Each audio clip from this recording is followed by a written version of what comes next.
This is Thursday, March 25th.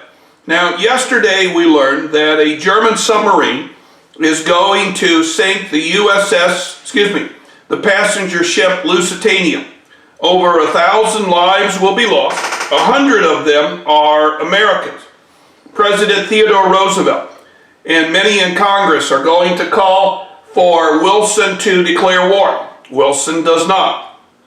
In 1917, German Foreign Minister Hans Zimmermann is going to send a coded letter to Mexico. He says that if Mexico enters the war, the Germans will see to it that they receive California, Arizona, New Mexico, and Texas. The Germans refuse. The Germans will send this note to the President of the United States. The President will convene Congress, and the United States will declare war on the Central Powers. Thus we join the Allies. Now, America was not prepared for war.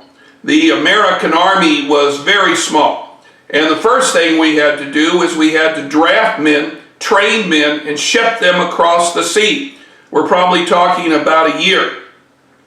American farmers are not only going to have to feed American troops, but Allies troops as well. To do this, the American Food Administration Board was created. It was run by Herbert Hoover, who years later would become President of the United States. Americans had to be told why we are going to war, why American boys were going to have to give their lives in Europe. George Creel, who was a newspaper publisher, is going to be put in charge of the Committee for Public Information. The committee is going to send out speakers to support the troops, to speak of patriotism. This here is a video of some of the things that the speakers were saying. Many Americans, though, were opposed to this war. Not all Americans agreed that we needed to have this war. Alice Paul, a social reformer, Bob La Follette, a progressive governor, Jane Addams, who was also a progressive reformer, are going to begin an anti-war movement. William Jennings Bryan, who was Wilson's Secretary of State, will resign in protest. But Charles Schneck and Elizabeth Bear are going to go one step farther. They are going to go where young men are inducted into the Army. They are going to pass out leaflets on how these young men can avoid going into the Army. They will be arrested. They will be thrown in jail. They will say that their First Amendment rights, that of free speech, are being denied. The Supreme Court will disagree. In the court case of Schneck versus the United States, we're going to hear that there are limits to free speech. The court ruled unanimously that the government could exercise greater enforcement of constitutional rights in wartime as opposed to peacetime. Justice Holmes, writing for the majority, said that Schneck presented a clear and present danger to the country. Well, we're starting to get men in the Army. We need to have a leader. And this is him. John Pershing from Ladonia, Missouri, is going to command the American Expeditionary Force, the American forces. Now, along the Marne River at the Argonne region, the Americans will be assigned. Now, it is here that we see great heroism by American soldiers. Alvin York, who had begun the war as a conscientious objector, is then drafted. He will fight the Germans, and he will win the Congressional Medal of Honor for his actions. Role of blacks in World War I was not widely reported by the press. The soldiers were discriminated against. Black soldiers were segregated away from white soldiers. The black soldiers were forced to fight near Verdun, along with French Moroccan troops. This here is a picture of the Harlem Hellfighters, who fought just as ferociously as any white unit, but never really received the medals they deserved. Women were pressed into service. Many of them were used as nurses in the front line. Many women went overseas. Many women are going to man the telephones. They're going to drive the ambulances. Women are going to serve in support measures for the Army, the Navy, and the Marines. One of the soldiers who goes to World War I France is Harry Truman. Harry Truman is a farmer from western Missouri.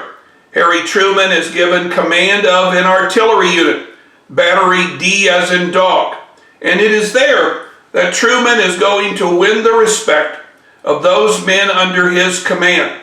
Now, this here is an interview with Harry Truman after he had left the presidency, where he talks about his World War I experiences. The Army Air Corps was formed during this time. They used French and British planes, and the pilots confronted the Germans in the skies. The Americans were quite successful in their defeat of the Germans. American troops were drafted. They were sent overseas. The ships were constructed to move the troops across the ocean. By 1918, America had amassed enough soldiers that they could initiate an attack against the German trenches. By November of 1918, the Americans have pushed the Germans back to the German border. The Central Powers is ready to collapse. The Kaiser is going to leave Germany and take up exile in Holland. The new German government will call for an armistice. An armistice is where everybody agrees to stop fighting. On the 11th minute of the 11th hour of the 11th day of the 11th month, all fighting will stop. But now this isn't a peace treaty. In 1919, the Allied leaders will meet in the Palace of Versailles. It is here that they will decide what to do with the Central Powers. The Central Powers were not invited. President Wilson figured, since American involvement had won the war, America would write the treaty. The central point of Wilson's plan was to break up Europe and create a League of Nations. Now, the League of Nations would allow all the countries of Europe to discuss the problems of the day. The hope was that this would never get to bring another war. France, Great Britain, Italy, and even Japan had called for land. This is what we call mandates. They wanted to take this land away from the Ottomans, away from the Austro-Hungarians, and most importantly, away from the Germans.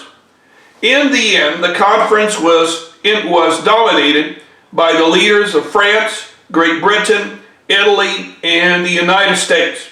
They created what they became known as the Big Four. They believed that there should be retribution and mandate. Retribution is money, mandates are lands. The Austro-Hungarian Empire was broken up. The Ottomans had to give up land to its south.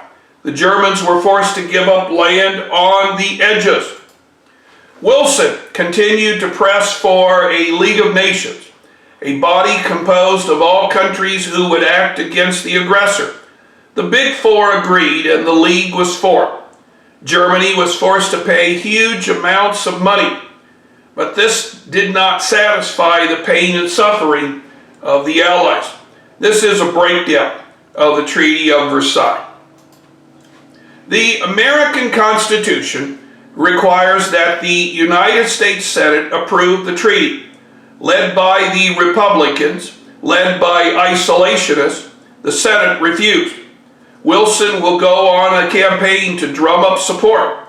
It seemed to be working, but the president is going to suffer a stroke. The U.S. would never approve the treaty, and President Harding, Wilson's successor, will be forced to create a new treaty without the League. The Great War, as it was called in those days, was indeed the first world war of humankind. All continents were at war. Every continent was affected except Antarctica. Many world leaders suggested that the Treaty of Versailles would simply lead to another war, a war that would develop in 2 decades. Well, this is the end of our lesson. Tomorrow we're going to watch a part of a movie. Again, the idea is that we will have a quiz next Tuesday. That would be Tuesday the 30th of March.